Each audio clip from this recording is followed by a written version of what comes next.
Okay, so we're continuing on in the raw and real hour.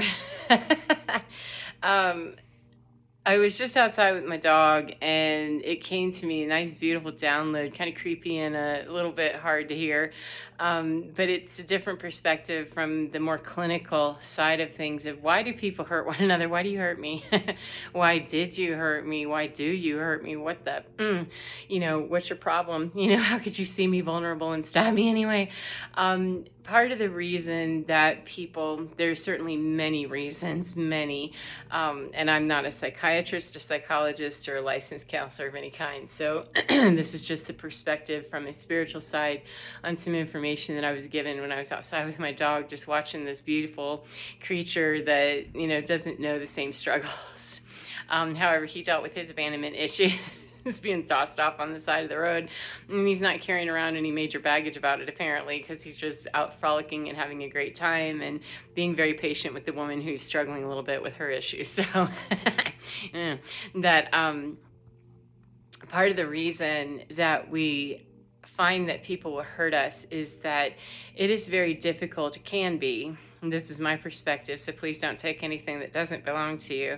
It's very common that when we see something or we see someone who really taps that most vulnerable part of ourselves, some people really just want to go deep with their self-protection, and they're going to kill whatever's trying to, reach that part of them that's so vulnerable. They'll go on the offensive and just destroy that, stop, messing with me in such a way that it, introduces me to my own vulnerability, because that's not me. I'm a badass and I'll just destroy you. I'm a gangster. I'm a, whatever. I'm a CEO and I'm the president of the universe as far as you know. And you're not going to do anything to shake that foundation. That's really what it is about for quite a number of people. I think at the core it's that way for everybody. However, we're all here on different timelines, different stories, different loads of karma, and, all kinds of stuff. So I would never be so bold as to say that I have the answer for everyone.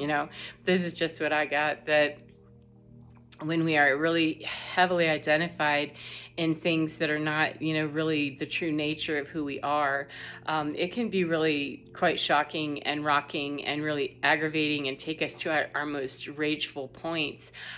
Sometimes whenever someone's rocking that foundation by showing us vulnerability or showing us something that we really just don't want to see in ourselves.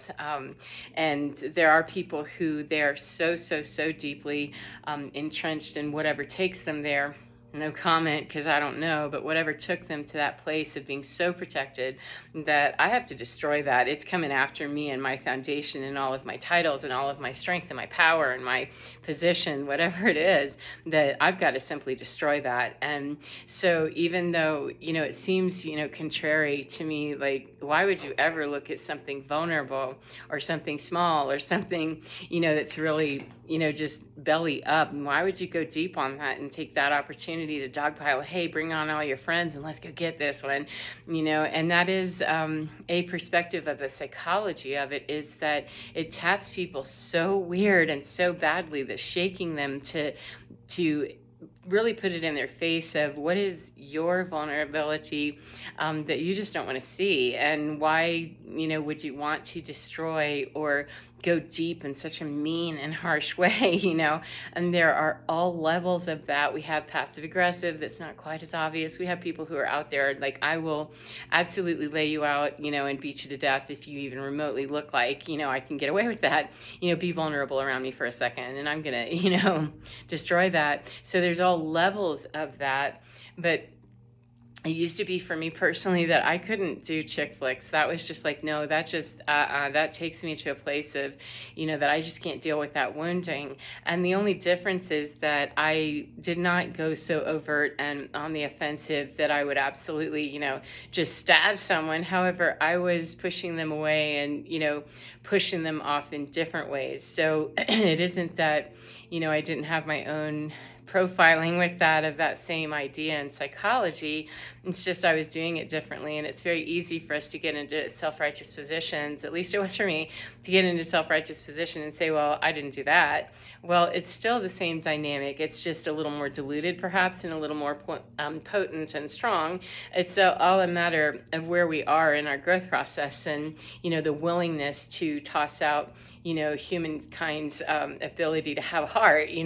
The less that we have that feeling and that connection with our heart, the more likely it is that we've been wounded right from a very, vulnerable place. And we were taught that, by that experience, we were taught in the, old paradigm that we suit up and we don't ever let that shit happen again. And as a matter of fact, we go on the offensive to make sure that we're going to let everybody know that, I'll destroy you, and I'm going to just destroy you right off the jump, because I don't even want to find out, and if you look like you smell like something small and crushable, then cool, thanks, I appreciate that. That is part of the matrix. It is part of the old paradigm. And it is part of being in the dark ages and in, a very dark and unplugged kind of place. Unplugged from ourselves, not unplugged from the matrix. That's plugged in deep. But that is the kind of clinical approach for it, is that we barricade against whatever it is that we find wounding, or that's going to tap the wounding within us, something that's going to take us to a place that we do not want to see. I don't want to see it, smell it, touch it, taste it, and hear it, nothing. And I want it to go away. And it's simply a matter of how deep are we willing to go into, the really aggressive and abusive stuff? How willing are we to go out there with it? How willing are we to go in with it? And for me personally, I wasn't as willing to go out there with it in really aggressive and hostile ways, though I had my moments, I definitely did, that were inappropriate. However, I went inside with it that, I was more willing to abuse myself and stay in those places, because I wasn't understanding that, you really must go to that chick flick and cry.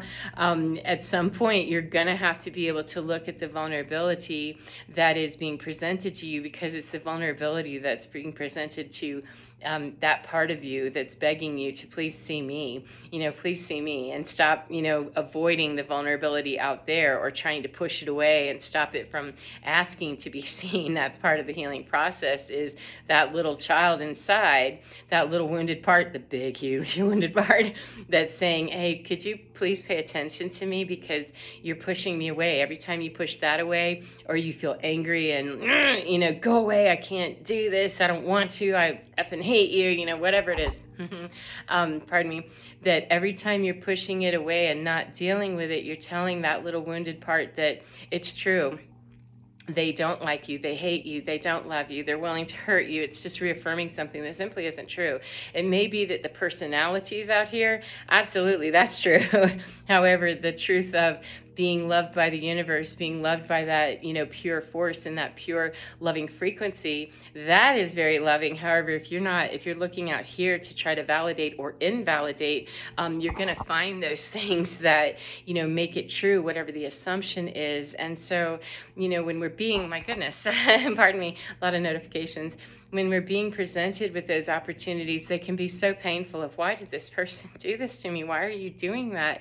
It was really quite a slap in my face to realize that, though people did things that were more overtly offensive, and, abuse happened early in my life, very tragic stuff. How could you look at a child and do that?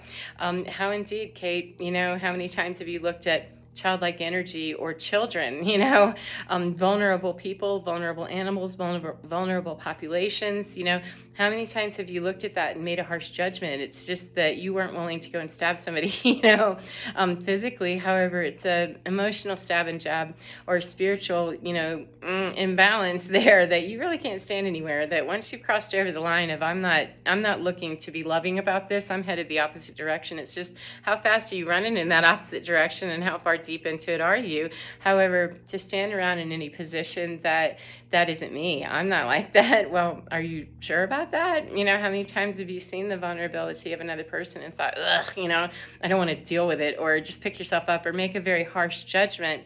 And how many times worse have you done that to yourself, and looked at myself, and said, good God, what's wrong with me? I'm such a blah, fill in the blank of all the things that anybody who is ever in their worst spot was willing to tell me that I was willing to believe, because I was a child. We're very programmable as children. We're vulnerable, and we're subject to take on all of that, load of what somebody else's terrible baggage and all of that is. We're willing to take it on because we don't know any different. We have no idea. And some of us, we just stay stuck in those trauma spots, or those that bad programming, and we never really evolved out of it because we don't know how. We're still patterning with the same patterns with just different people, and we think, oh good, I made it out of my house, and I'm 18 now, and I made it, and we just marry into, or we stay connected to, or we get friends with, or job, or whatever, that's just continuing to introduce us to, here's the wounding, here's the patterning that you are most used to, and it's recreating that dynamic over and over and over again, friend, for you to get that it's really okay to see that wounding has a lesson in it. It has to be learned if we're going to get out of it. We have to recognize that there was wounding to begin with. Ain't nobody made it up to any point of being alive that they haven't already been assaulted by something that, really shook their foundation from, conception on, because we're influenced by the world. We come from a pure state. And so we're dropping into a very impure, in that there's the balance of we can choose, out in the universe or our cosmic juice, wherever we come from. That's a very pure state of being that is not the same as here. So we automatically, right from the very beginning, we understand at a soul level, no matter what our development is or was or will be, we understand at a soul level that 1111, we've dropped into a place where, oh, that's already out of balance. And however far out of balance that is, that's how much we're going to be subject to, how do I return back to that most balanced state? And if we're not learning early on how to get there, we're learning something else. We're walking the other direction and not necessarily knowing that. That's part of what the age of Aquarius is being able to reach out and touch people and say, yeah, we've been walking in the wrong direction. We've been in the dark. We've been really, turned off and not really plugged into what would really be best for us to be plugged into. We've been plugged into identities and beliefs and things, and we've suffered a lot of trauma, a whole lot of trauma and a whole lot of wounding. And until we get okay with being able to be brave enough and safe enough that I can address this, I couldn't watch those movies. I couldn't watch a chick flick and have that be a safe thing. I just was not in a stable environment within my own self. And I definitely wasn't in a stable enough environment with everybody around me that, every time I fell apart and felt very vulnerable, it really bothered the people around me. And I understand that, because it was a holy mess. It was scary to look at. It was scary to be me. I didn't want to be me. And yet, not being in a safe enough place, like, you're already really kind of out there, so don't do things that promote that position. However, it was being offered to me that, that's the vulnerability. And so even though I was running away from it heavily, like light speed, I'm not dealing with that, it still was being offered to me and presented to me, and it still registered at a soul level that this is really what this is. And when it logged enough time of, running away, and we're being given the opportunity that you will have to stop, you will have to get to that point, because for me anyway, I wanted to do it before I left my body. I really want to get here now, because I don't like being miserable, and I'm sure that I have to take accountability here for that, because that's just kind of the way it is, that I've been putting it out here a lot, and that hasn't worked. And I feel all the time, very assaulted, and, why are you hurting me? Why am I hurting myself by continuing to spin in something that clearly isn't working? But until all of that made sense, and understand that those people, even the worst monsters, from my childhood on, every worst monster that I've ever met, they have their own wounding, and that is why they do that. And there's a lot of grace in being able to get to the place where we understand that.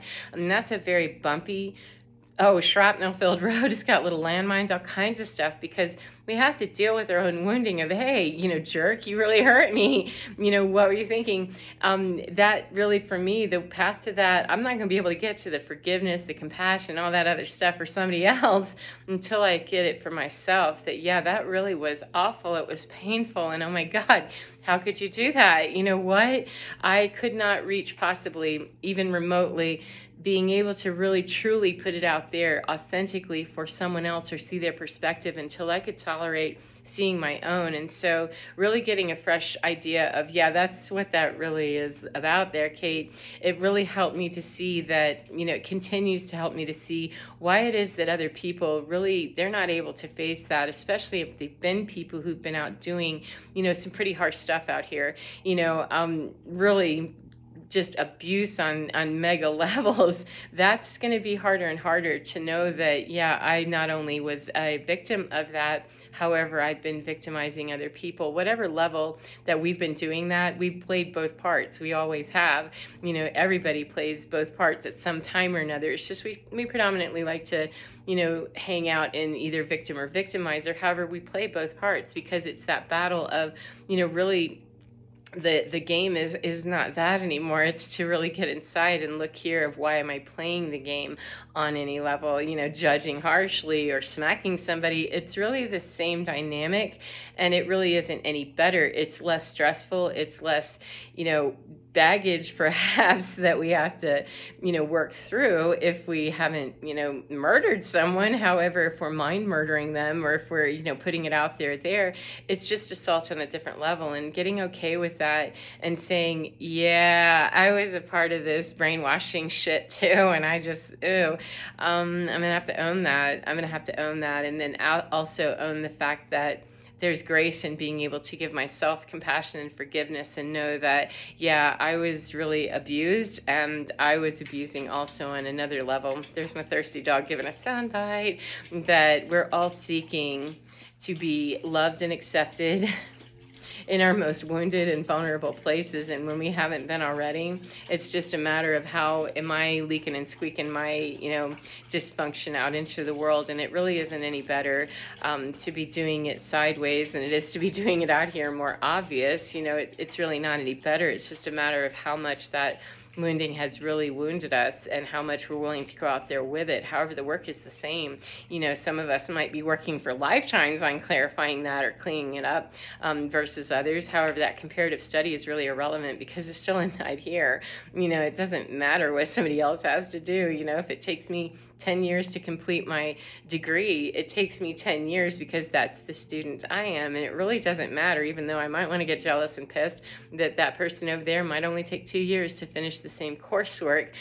That's one of the lessons, is mind your business and get in your own lane. Ow, I don't want to hear that, So anyway, that's just, the Ron Real Hour continues to be, the medicine of ayahuasca. Mother Aya is just unfolding to me continuously. The compassion of the universe is great and very kind and loving. However, it's not looking quite the same down here on earth always when we're dealing with human beings. We have egos, and we have lots of history in a very old paradigm that, it's shaking it loose, and people don't want their foundation, what they've known to be their foundation, they don't want that shaken loose sometimes. I know I didn't. And so what's different about me is, well, I didn't do that. So did you enjoy that? And did you, finesse that with a whole lot of grace, or did you hurt people in the process too? It's only a matter of how deep we went into that dark closet, that stop being self-righteous and sit down with yourself and know that hurting someone sideways is no different than hurting them out here, in the real and obvious. It's just more complicated. Sometimes we have to deal with that real and obvious, but doing it that way, it still caused damage. So own that shit and get on with it. So I hope that's been helpful. I'm going to go sit with this a little bit longer and really process the fact that, that feels kind of crappy, and yet there's beauty in knowing that the grace of the universe and the grace of Gaia and this whole system is really designed to be loving and kind to us through the process as we evolve and we grow. And it's us that really has a hard time. We have a hard time as humans accepting that, because we don't really know that on the earth, quite the same. When we're in that polarization, it's kind of hard to believe that there is anything that would be pure and loving and kind and accepting of us. The prodigal son, if they've been prodigaling, we've been prodigaling really hard, really having a hard time with it. We might have some difficulty believing that, dad's going to be all accepting of us, and that it's really okay. I know you blew the money. I know you've been a jerk and a jackass and all kinds of stuff. And, just come home, because ultimately you're still my son. You're still my child. And it doesn't matter that your brother's having a minute. He's a different story, and I love him too. But please, this isn't about him. It's about me and you. It's hard when we've not had that example, and we're creating the example now. And so it's more to be the example and get that, really clearly with whatever we believe in is that pure source, and believe that that source is indeed pure, and not really expect out here appear to be real perfect or real heavily aligned, exactly. It is. However, it's got some sloppy work to do first, and it really helps when we get in here first to, let me get with, my prodigal self and not pay attention to everybody else prodigaling. And making too many harsh judgments about that, and making minimal action, and moving away from people that are really still doing that stuff. It helps to make that phone call of, yeah, so dad, mom, whoever we consider that to be, up there, not wearing a human face, hey, can you really help me, save me? I don't want to be doing this anymore this way, and I've already hurt a bunch of people and they hurt me, and, can I just come home, and be in that safety? And the answer is yes. However, we have to be calling, the right source. So anyway, yeah, I'm going to go and sit with this some more and deal with the duplicity of, ow, that shit really hurts. It just really hurts, to know that I've been in that place of receiving the harm and the wounding, and also, putting it out there too. That's a duplicity of quite the nauseating experience. However, further is that, and it is okay, this little duplicity down here also has its duplicity up here with it. This is loving and kind, and we love you no matter what, Kate. Okay, I'm going to have to work on believing that one today. Okay, then go do that shit. Yeah, I think I will.